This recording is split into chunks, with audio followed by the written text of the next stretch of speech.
Welcome to the next episode of the Connor and Heffernan Show. My name is Mark. My co-host Montana is to my left on the screen. We had some pretty big sport news come up. Stephon Diggs, pretty big move to the Texans. The Texans were already proven to be a pretty dangerous team in the AFC this next year based on what they did this last year. This just adds to that, right? Stephon Diggs, when he is on, he is one of the best wide receivers in the NFL. And CJ Stroud, he's rookie of the year. So whether it be, CJ Stroud has a sophomore slump, I don't know. But if he's as good or better, this Texans team is slowly starting to turn themselves into Super Bowl dark horse. What are your thoughts on this move for Stephon Diggs to go to the Texans in place of, draft spots for the Bills? I mean, here's the thing. The Bills definitely lost this, but at the same time, I think that the Diggs situation was not working out anymore.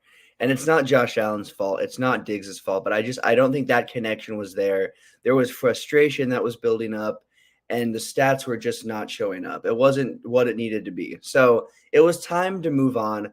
I was honestly really thinking that he was going to Texas, but I thought he was going to that Texas team that we both can't stand, and that would be the Cowboys. I thought the Cowboys were maybe this was going to be the move they made, but the Texans makes a lot more sense, honestly, I think, for him long term. And I think the Texans, like you said, dark horse, bro. That's the perfect word. I mean, they are a Super Bowl dark horse now. There is no question about it. And honestly, you could have maybe said they were even before this, but now they're a lock to probably be that AFC Super Bowl dark horse, I would say, because the Ravens, I don't consider a dark horse. I consider them a full-fledged front runner. I think when we talk about dark horse, I think it is the Texans.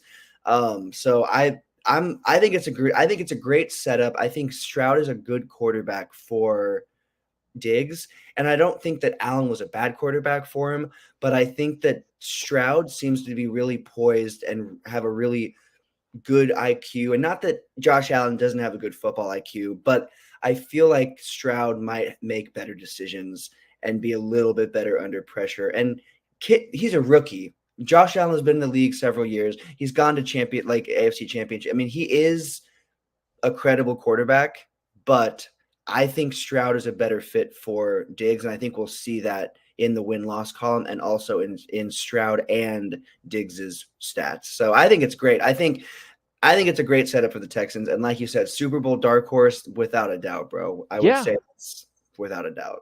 Yeah, and I'm reading this article here. So originally Stephon Diggs, before he got traded, he had 4 years on his contract left. And the Texans ended up restructuring his contract. He got a 1-year option, which is going to pay him to $22 million this season alone. The big question is, why did the Texans do that? The only answer is they want the best possible form of Stephon Diggs. If they can get that, then they can maybe start talking about maybe a 2 or 3 year extension on that contract or something. I can understand why they restructured it because, they don't want what the Bills had in Diggs. Diggs was kind of a toxic personality with Buffalo at times. So restructuring it, I think, is going to be pretty huge. I think that's going to end up being a pretty big year for Stephon Diggs and that Texans ball club. I agree. And I think I really like how you called out his toxicity, because that is something that has been going around the media, and it's been since before he left the Bills. But I think it got way worse towards the end. I think we can both agree that it definitely got worse and worse as time progressed. And I think, unfortunately, the more the Bills were unable to get it done, the more Diggs got a little upset and a little bit agitated, and that kind of maybe came off in not the best way sometimes. But I think this will be a better setup, and I think the Bills, but the Bills aren't dead in the water because last episode we talked for a while. We talked about teams and their free agent pickups and their offseason pickups, and the Bills were not one of our worst grades, if I remember correctly. No. They were a decent grade. They were at least a C plus, if I remember. So they're still up there. There's still a team that I think will be able to make a push and still make the playoffs. Hey. Maybe even be more successful than this season. You never know. Yeah, like I said last episode, it all depends on the Josh Allen that we get this next year. If he's exactly like he was last year, the Bills aren't going to make it. But if we can get the Josh Allen from, say, 3-4 years ago, where he's towards the top in the league in passing yards, touchdowns, when the Bills had probably the most dangerous offense in the NFL, if they can get back to that, their defense is solid. The sky is the limit for this Bills team still. Josh Allen still has a lot of weapons to work with. But it just depends on what Josh Allen we get this next year, and we'll see that here in August, September, when the season kicks off. Yeah, we will, and time will really tell with him. I feel like he's a talent, but I've called him kind of the new Brett Favre with the way he just slings the football, gunslings it, and sometimes it's a great decision, sometimes it's not. He has had way more, in my personal opinion, Josh Allen has had way more good games than bad, way more good decisions than bad on the turf or on the field, whatever you want to call it, for the Bills. But last season was rough as a whole. That was one of his worst seasons as a whole. That was a rough. Oh, we've seen like the little blurbs and things we've seen throughout seasons. It was like a whole season of that. That was the whole. We saw it every game. We saw him just making terrible mistakes and even if they won, he'd make terrible decisions during the game. He led the league in interceptions last year. I think he had something ridiculous, like 19 interceptions, and he maybe threw a couple of more touchdowns than interceptions. It was not a good touchdown to interception ratio at all last year. Not a good look. Your take is the best way to put it. It depends on what Josh Allen we get. But lucky for Diggs, he doesn't have to worry about what Allen he's getting. He has to worry about C.J. Stroud. And C.J. Stroud so far doesn't look like there's a different C.J. Stroud other than the one that's MVP candidate. Well, that is the C.J. Stroud. There is no – I mean, every quarterback has their downside, but C.J. Stroud is an MVP caliber quarterback already. So that's the best quarterback you could go to from Allen and the Bills. The only thing with C.J. Stroud, we've seen it with other quarterbacks and players in the past, the potential for a sophomore slump, because this is going to be a second full year in the NFL. Like I alluded to earlier in the segment, if we get the C.J. Stroud from last year, good God, man, this team is going to be dangerous as all hell. And they could potentially make it to a Super Bowl, which would be huge for the city of Houston, because Houston has been down for so many years.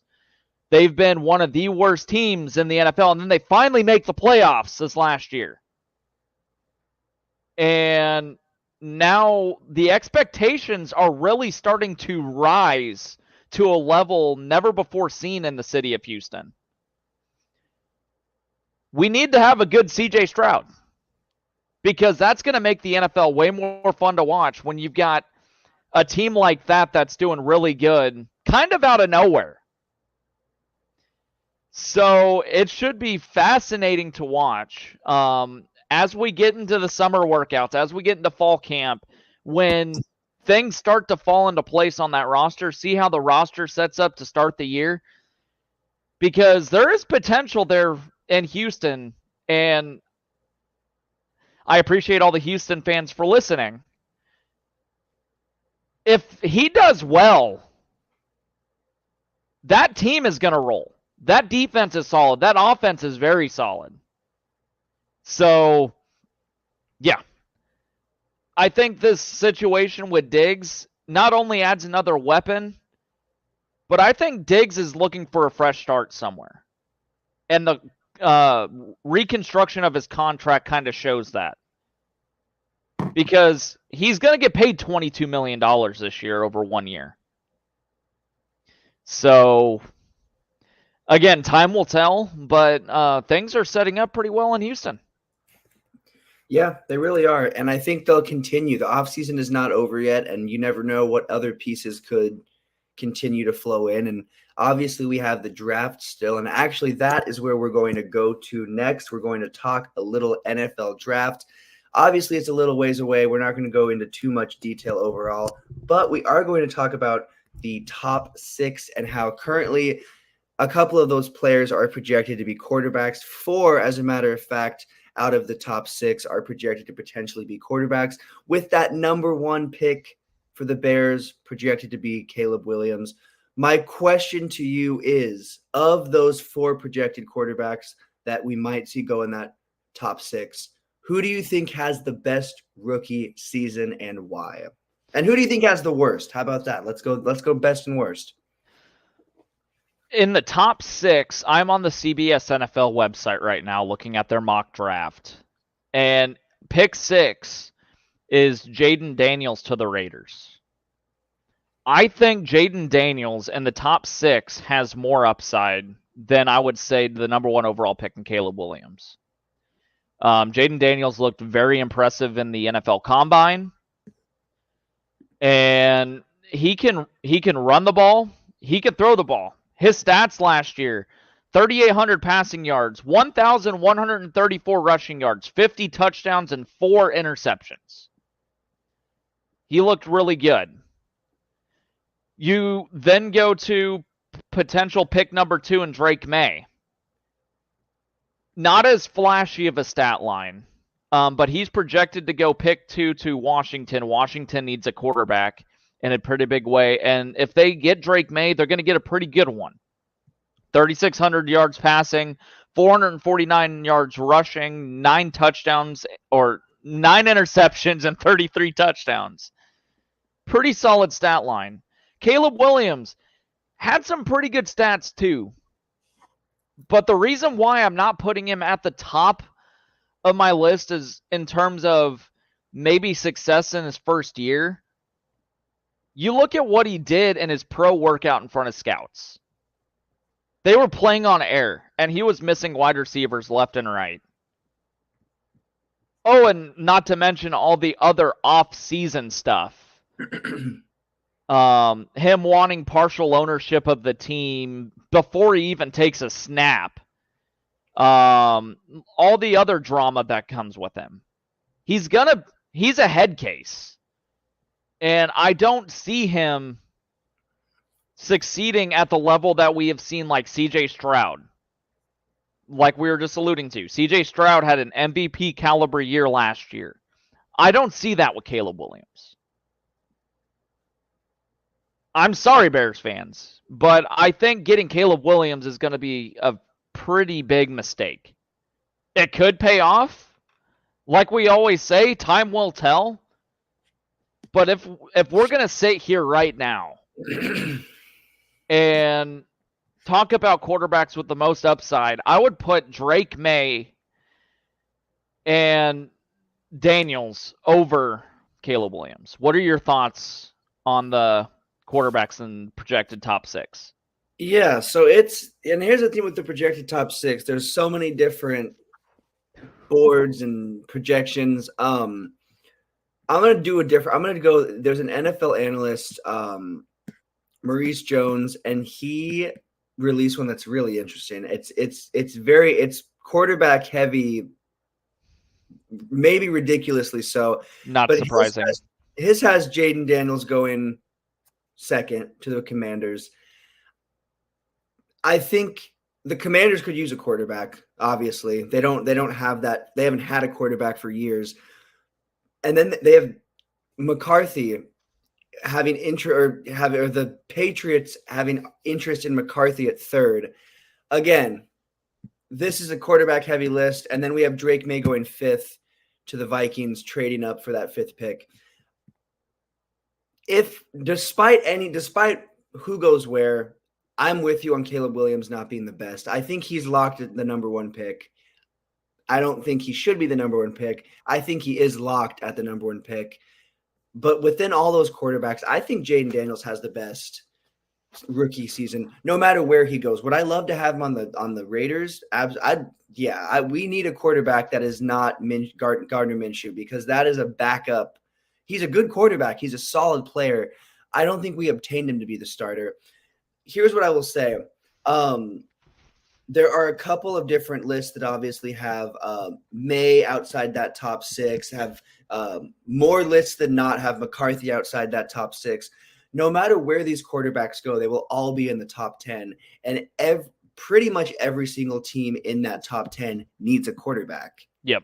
Pretty much every single, other than maybe, I mean, the Titans aren't getting a quarterback more than likely, and that's one team that doesn't really need a quarterback. Same with the Falcons. They're also a team in that top 10 that doesn't. But when you talk about the Bears, when you talk about the Giants, when you talk about any of those teams that are in that, a lot of those teams need a quarterback, whether they're going to be stars or not in their rookie year. So this is a quarterback heavy class. Again, I'm with you, Caleb Williams. Now, do you think Caleb Williams, that we go as far as Caleb Williams being a bust, or do you just think he will have not a super successful rookie season? I think he's going to be a bust. Okay. I think he's going to get too much into his own head. Even if he has a bad year, he's going to still think he's the best quarterback in the league. That's kind of what we've seen with him in college too, especially. He just thinks so highly of himself, and I don't blame him. He's a gifted athlete. I am not gonna take that away from him. But when he gets into his own head, that's when things will unravel. And the NFL is a complete and total different game. You've got veterans who have been playing in the league for 16 years. And they're not going to take lightly to a rookie quarterback. I think he's going to get he's going to get rattled his first year. Yeah. Can he improve? Absolutely, but I don't think he's ever going to improve to the level of being an MVP quarterback. I'm with you. I think, I'm with you for sure. I don't think the Caleb Williams hype is there, but time will tell with that one. I have another interesting pick from an analyst that has Drake May going to the Giants, and I think that is will that happen? Probably not, but if that did, dude, I like that setup. I think that would be giving the Giants exactly the guy they need to move them forward. To be honest with you, I think so too. This mock draft board has Drake May going second to the Commanders, which I could also see being I could really see it.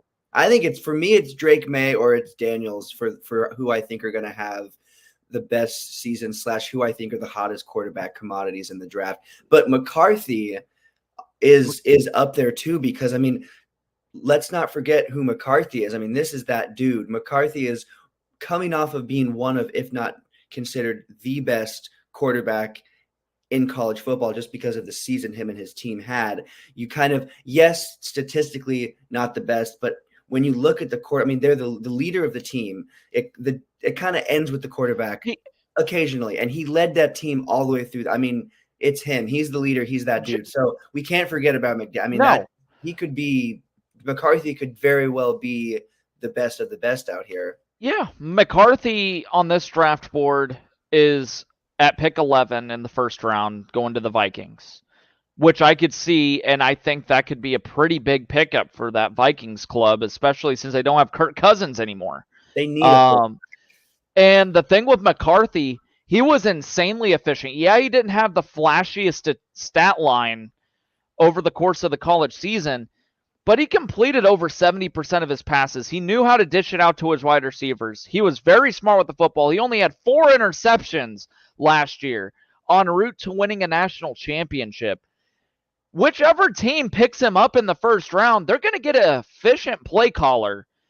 And that's what you need in the NFL. If you have an efficient play caller, chances of you making the playoffs are pretty high, because your quarterback's not making those dumb decisions. So I could really, really see JJ McCarthy. If we're going to talk overall first round, JJ McCarthy is going to be toward the top of my list with Jaden Daniels as two players who could really make some noise in year one. Yeah, no, without a doubt. Honestly, I think every quarterback projected, even when you stretch it with those projections to that top like 12-ish, I think every quarterback except Caleb Williams is going to have a potential good rookie season. Not to just exclude him, but I think we're looking at more like Daniels could have a very good year. May could have a very good year. McCarthy could have a very good year. I definitely think that a couple of these quarterbacks could have some decent, at least statistical years. It's just, for me, Caleb Williams is the big turnoff. Yeah, exactly. And I've got one more question for you. So in this mock Absolutely. draft, it's not quarterback central or anything. I'm going to go a different position than quarterback. What do you think about the Jets potentially picking up Rome Odunze from Washington? Really good wide receiver from Washington, very dangerous outside the hashes. I mean, I think we've got to relook at the Jets a little bit and ask ourselves if they're maybe going to be a team to look at this year, because Aaron Rodgers not running for vice president. I guess that's not actually happening. So there's Darn. not been any news on him in the media or anything lately, which is maybe not a bad thing. But if he's back, give him really any receiver, any wideout, and he has that leadership, that he has that like mentorship, like he can make you great. So having a wideout that's already great, that's a dangerous setup. So I think that's actually possibly a really, really, really, really Well, dangerous matchup for it sure. Pick it up. would be with Aaron Rodgers at quarterback. If he is healthy, he can make any wide receiver look Yeah. really good. But you also pair it up to the fact that if Odunze goes to the Jets, he's going to be paired up with Garrett Wilson from Ohio State. Yeah. And Garrett Wilson's pretty damn dangerous too. So if you've got a 1-2 punch at the wide receiver room with Aaron Rodgers healthy, that offense could be insanely fun to watch. I think So they will be. I think we could see scarily one of the best wide receiver cores in the NFL, honestly, building up right there pretty quickly with that. So, and Aaron Rodgers, like you said, makes any wide receiver great. It doesn't matter who you are. It's Aaron Rodgers. Like, he does have that impact. He's MVP caliber player who's been that caliber player for years. So if Rodgers comes back healthy, I think they're scary, bro. I really do. they very scary, but he cannot tear his Achilles within 4 plays of the season. Otherwise, the season's going to be over before it started. History will repeat itself if that happens. uh, Unfortunately for the Jets. the Jets might think the world's ending at that point. Probably, Uh, yeah. Maybe. but yeah, as far as the draft and everything goes, as we get closer and as more mock draft boards come up, we can continue talking about it up until the draft. And then obviously when the draft happens, we'll break down some of the pickups and grade them based on what we think they're going to do this next season. Let's move on to some college sports, shall we? And break down a little bit of a Final Four with the women's and the men's. We'll break down the men's first. One of the more enticing matchups this weekend is NC State, the 11 seed, up against 1 seed Purdue. NC State has rattled off 9 straight wins, starting in their conference tournament and then running through the March Madness bracket to make it to the Final Four. Nobody saw it coming. What is your thoughts on this NC State Purdue matchup? Purdue is currently opening up as a 9.5-point favorite. Do you think this NC State team, with how hot they are, can they give Purdue a run for their money to maybe cover? Or do you think they have enough in the tank to maybe knock off Zach Edey and Purdue? Well, I think it's definitely the more exciting matchup for the Final Four, for the men's at least. I think it's going to be a really exciting game. I wouldn't have said that if NC State hadn't been playing the kind of basketball they've been playing the whole tournament, but they've convincingly won games. They have beat teams that I don't know if I would say they were not expected to beat, but definitely they have beat teams that a different NC State team would not have shown up and beat. I mean, this is a special team. Purdue, though, at the same time, is also a pretty special team that has stayed relevant and stayed hot the whole season. But between these two teams, I'm giving it to NC State. I think NC State pulls off what you can only call an upset because Purdue, obviously, coming in with that 1 seed, being one of the best teams in all of college basketball, that's an upset for sure because NC State's got that lower seeding. But I think top to bottom, NC State will walk away. But it's not going to be a blow up by any means. I think we're going to see a punch for punch game that goes back and forth all the way through. But I think give me NC State walking away 74-68 when it's all said and done. Yeah, I like that pickup. I'm going to go with NC State as well. Just based on the fact and how they're playing basketball right now. They are an exciting team to watch. They're an 11 seed in the Final Four. And this is a team that finished 10th in their conference at the end of the regular season, which is crazy. And they go and beat Virginia in the ACC championship, and they also beat Duke in the ACC tournament. And then they beat Duke again in March Madness. They beat them twice this year. I'm going to go with NC State as well with the 11-1 upset. I think it's going to be close and hotly contested, but I think NC State wins it 82-80. Ooh, man, that'd be a good game. That would be the games that go down to the wire, whether it's 6, 4, 2, 1, even 3, whatever it is.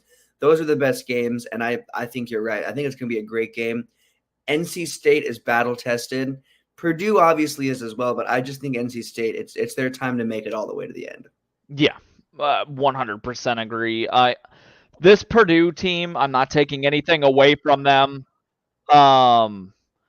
This Purdue team is obviously great. They have finally made a Final Four for the first time. I think I saw something for the first time since the 1980s.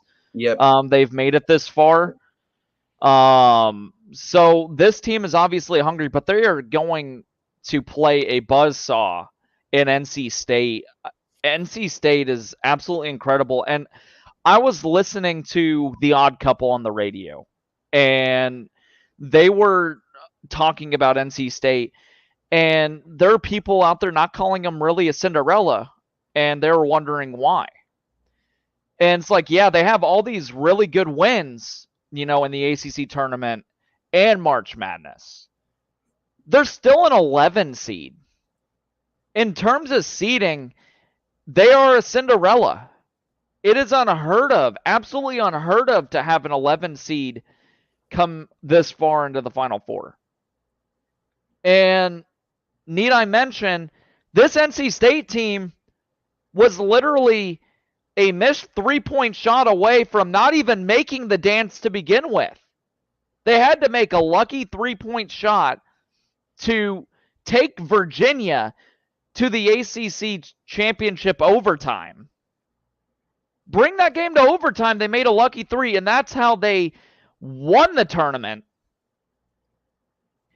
And now they're making a serious push to maybe be a national champion. A team that was 10th in their conference standings at the end of last year. Absolutely unheard of, this run that they have had. It's going to be a fun and entertaining game to watch. I think it's going to be easily the most entertaining game in the men's Final Four this weekend. The next game, obviously, is UConn and Alabama. Alabama is another one of those teams that are kind of on a serious run, too, in their own right. They're a 4 seed, 25-11, and they're going to be facing up against a buzzsaw on UConn. UConn has run through their entire March Madness schedule. UConn is for real. They are legit. They're a lot of people's picks to win the national championship, and for right reason. They have won all their games by double digits. The games haven't been close. What are your thoughts on this UConn Huskies and Alabama game? Do you think Alabama could maybe make this game interesting, or do you think it's going to be another UConn runaway? Well, I think Alabama's going to keep it close for the first half of the game. I think we're going to see the game separated by only 4 to 6 points when we go into half. I think it's going to be a nice, exciting game, but UConn comes out second half, pulls away with it. When I say pulls away with it, they're not winning by 20, but they're winning by 10. I think they're going to win this game. I think it's going to be a little bit of a higher scoring game because these teams have both proved that they can put some points up. So I think they're going to win 90 to 80. I think it's going to be a 90 to 80 win. Alabama's going to put up a fight, but UConn is that team. I mean, you just said it. They've been just blowing through their March Madness opponents, and then even before then, talk about the regular season as well. They've been that team as a whole. So Yep. I think they're going to be comfortably back in the championship position for sure. I just think that or the championship game position at least for sure. So give me UConn by 10. What about you? I'm going to go with UConn by 15. Ooh, I think it's going to be close to start. Like the first half, it may be a 2 or 3 point ball game, but I think the athleticism of UConn is going to help propel them, and I think UConn can go on a serious run to end the game. Give me UConn 90 to 75. I think Alabama is just going to lose whatever gas that they had in the first half, and I think UConn's going to pull away, and I think we're going to see UConn win another national championship. They're just that team, and they've been that team for the last couple of seasons now. We used to talk about the UConn women's a bunch. Now it's kind of flipped the script to the men's. The women's team is obviously really good. We'll talk about the Final Four and the women's here in just a few minutes. But what they've done on the men's side is just absolutely incredible. 35-3 overall record this year. That's including the March slate. So again, I think UConn runs away. I think Alabama will give them a run for their money for the first 30, 35 minutes. But I think after that, I think it's game over. Agreed. I'm with you on that. And you said UConn's winning another championship. I'm with you, bro. I think UConn versus NC State, I think that's where it ends for NC State. I think that's where the Cinderella story ends, which, dude, some talk about, and that's a classic. UConn versus NC State. Those are two storied basketball teams. That's a cool matchup. That's a classic game. I'm really excited for that being the potential. It's incredible, and the potential to have that matchup is definitely there. Oh, yeah. Considering the fact that we just alluded to, NC State has won 9 straight basketball games to get to this point. They have gone on a serious run. They've been winning day after day after day. Like they're playing a game like every 1 or 2 days. And you would think that would burn a team out. This team just keeps fighting. And now they're a 14-loss team in the Final Four. And I just alluded to it. They were a missed 3-point shot away from not even being in this position. And yet they have found their way here. Should be exciting, man. I'm excited for the matchups tomorrow. And then I think the national championship is what, Sunday or Monday? I believe it's on Monday, yeah. So it's coming right up after that. So it'll be really exciting. It'll be really, really exciting. Let's break down the women's Final Four. First matchup, we just talked about NC State. NC State women are in the Final Four as well, going up against 1-seeded South Carolina. South Carolina is obviously undefeated at 36-0. They open up as an 11.5-point favorite. Do you think NC State gives South Carolina their first loss? Because I think we alluded to South Carolina not even winning the national championship this year. We both don't think they will, considering that they are undefeated, and we think that a team can really sneak up and really get their number in the Final Four. What are your thoughts?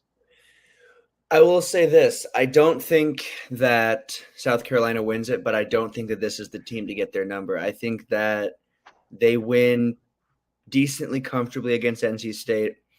I don't think it's going to be a blowout where they're winning by 25 plus points, but I think that they're going to have a pretty.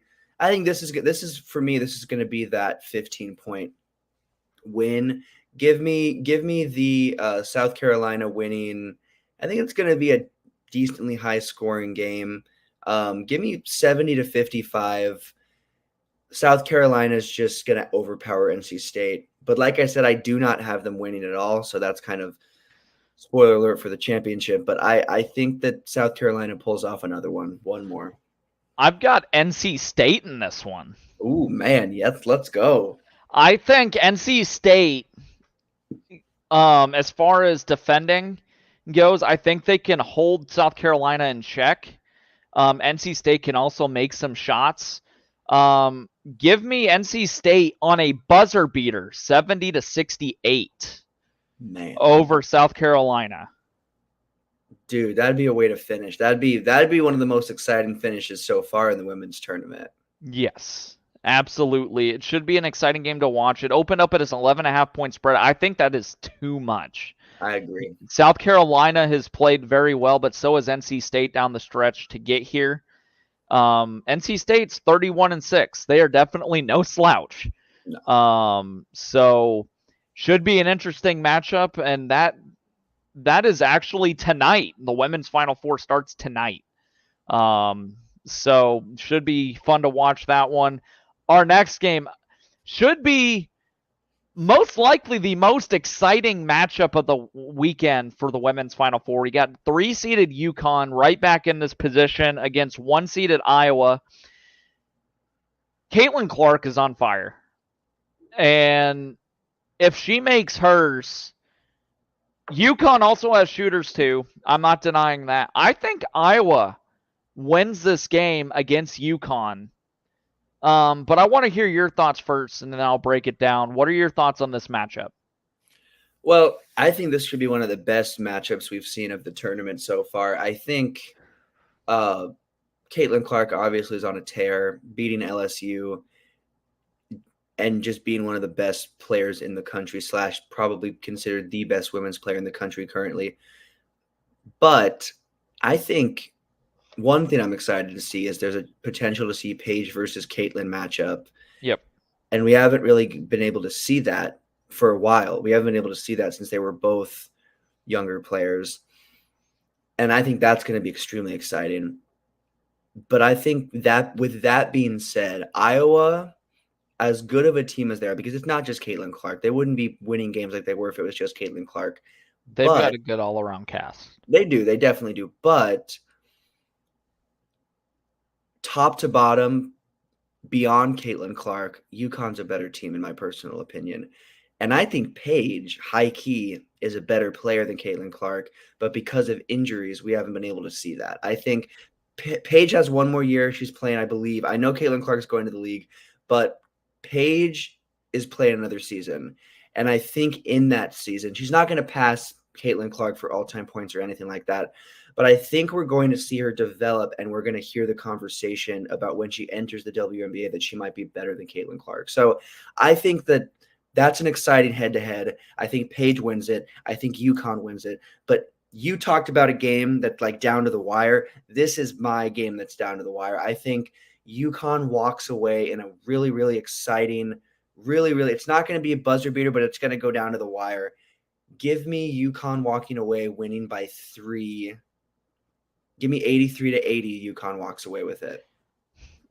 I'm going to I like the score. I like the score on your prediction.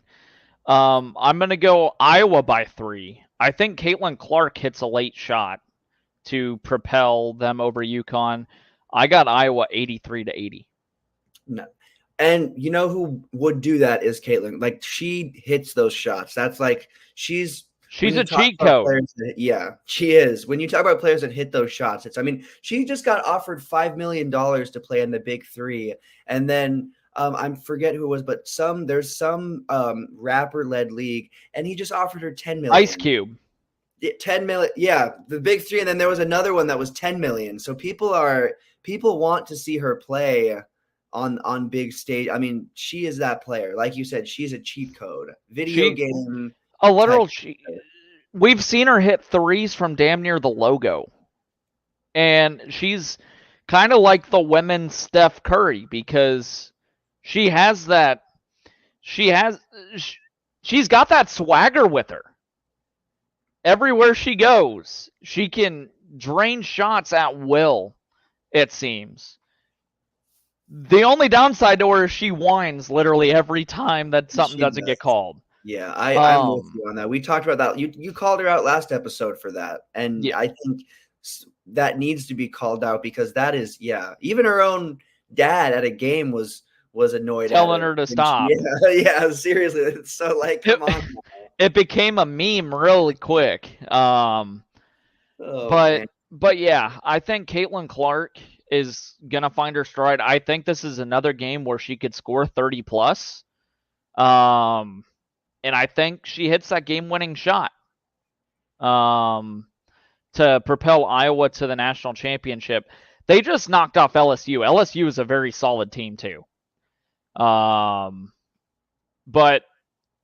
talking about a team, with players that are so much in their head, LSU is probably one of the biggest teams that have that issue. Kind of thanks to their head coach Kim Mulkey, but yeah, it should be an exciting weekend for the Final Four.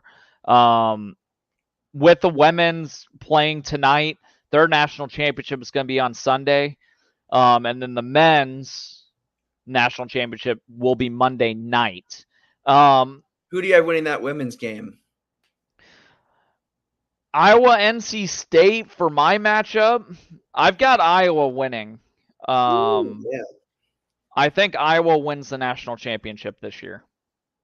Dude, that would just then Caitlin Clark has done it all for college basketball. Then her resume is it's already stacked, but that would stack it. That would stack it for sure. My matchup, South Carolina versus wow, I'm blanking. UConn. Oh, UConn. There we go, bro. UConn. I don't think South Carolina wins it. I think UConn. That, in my personal opinion, is the best match. Now, South Carolina versus Iowa is that alternative. I would like that as well. South Carolina versus Iowa would be exciting. But I think South Carolina loses either way. I think South Carolina loses to Iowa. I think South Carolina loses to UConn. Between the two teams, I think UConn would beat South Carolina by a little farther of a margin. I think it's not going to be a blowout. I think it's going to be close until the last 4 minutes. And then UConn is going to show, with a coach like Gino and with the master class of that team, they're going to pull away. And Paige is a mismatch for South Carolina. South Carolina does not have a player. Now, does South Carolina have some mismatches for UConn as well? Yes. Possibly. Of course. Yeah, there definitely are, especially size-wise, I would say for sure. But give me UConn winning, showing who they are in that last 4 minutes and winning by 6. I think it's going to be a high scoring. I think it's going to be a 96-90 national championship game. And I think UConn pulls it off. But alternatively, give me Iowa winning 86-82 against South Carolina, if that's what happens instead. Okay. I really do like that matchup as well. It's kind of funny. We both have the winner being in that UConn Iowa matchup. So one of us could be right. We'll see. We'll see come nailed Sunday. Some picks for the last one, bro. We nailed some of those teams winning. So I think we'll keep this prediction streak up, man. Yeah, I hope so. One of us will anyway. Exactly.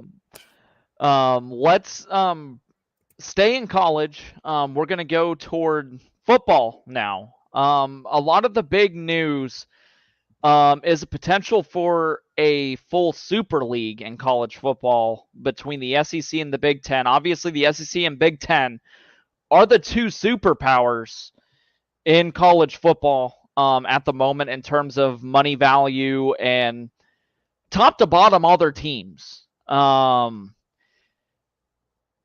big question is it going to be feasible to do a super league? They're already going to have a 12-team playoff and potential to bump it up to 16 teams, which is crazy. I think 12-team is kind of the perfect setup for the playoff. But what are your thoughts on a potential Super League? Do you think it could be detrimental to the sport, or do you think it could add some more, I don't know. Will an NFL model work in college? What are your thoughts? I don't think so. I don't, but we're already seeing with NIL and with the way it's changing, we're already seeing different, not the NFL model, but we're seeing a different model of college football as a whole. Do I think it will continue to evolve and change? Yes, but I don't think a super league is what it should be.